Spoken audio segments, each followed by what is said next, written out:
Why is the fire blue? See, a lot of people question that, and you see, it's like the same reason the sky's blue, right? There's like little radio waves that move throughout the fire, and it's reflected from the atmosphere because the ocean is blue and shit. So science, bitch.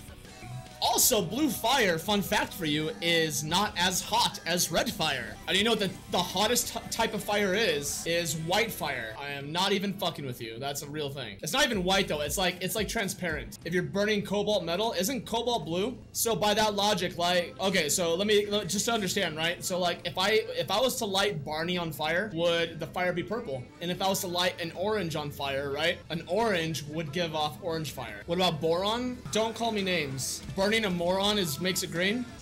We shouldn't be burning morons. Make a man a fire and you warm him for a night. Set a man on fire and you warm him for the rest of his life. Dee Dee gets it. Did you know when you light someone on fire, it causes a chemical reaction that forces your muscles to start melting? And it's not like melting, but your muscles start to actually liquefy. That's not a false fact. I'm being sincere now. That's a real thing. Why do they do that? I don't know. I don't remember. I took an EMT class. When I got denied from the military that I couldn't be a medic, I started going to school to be an EMT-B, and I went to class for it, and we had to learn a bit of like fire stuff.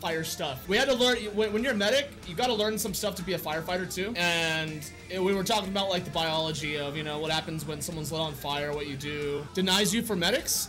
I was PDQ'd for the military, permanently disqualified because I had a hernia. They said, basically my hernia makes me exempt from being able to join. I'm too much of a liability. Even when it got fixed, I got my hernia fixed and they still denied me. But no, like when I was in high school, my favorite subject was biology. In my entire time at high school, I dissected a total of 2 pigs, 3 cats, a cow heart, a frog, and a sheep brain. I remember I dissected a sheep brain too. And I just loved biology. I used to have all 208 bones. I think is it 208 or 206? I used to have all the bones memorized. I used to have all the muscle insertion and origin points memorized. Yeah, cats. Because a cat's anatomy, it was like the closest to humans. Yeah, and you know what? I learned after the first cat, the one thing you wanted to do is when you got to pick your cat, you wanted that cat to be as skinny as possible because otherwise you had to deal with all the fat from like dissecting a cat was just like so much to deal with. There was this one time,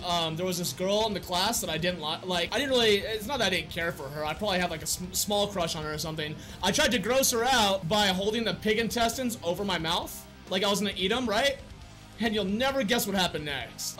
Some of the intestines actually fell into my mouth.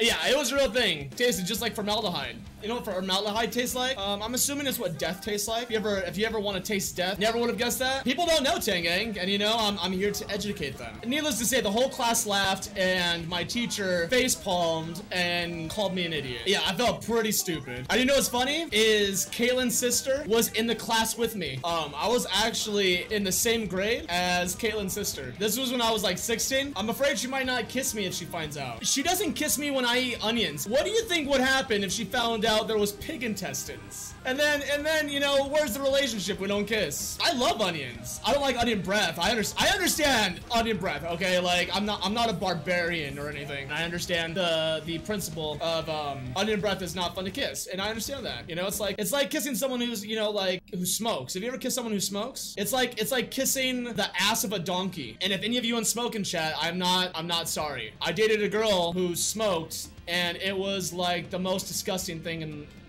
my entire life. And then, you know, they tried switching to vape, and then their breath just smelled like chemicals. Like after the cherry flavor like faded, you know, it was like you'd make out for a second, and then whatever flavor, like bubble gum or fucking cereal, whatever it was, you know, it tastes like that at first, and then after you keep going, it's like, oh, this tastes like a chemical bath.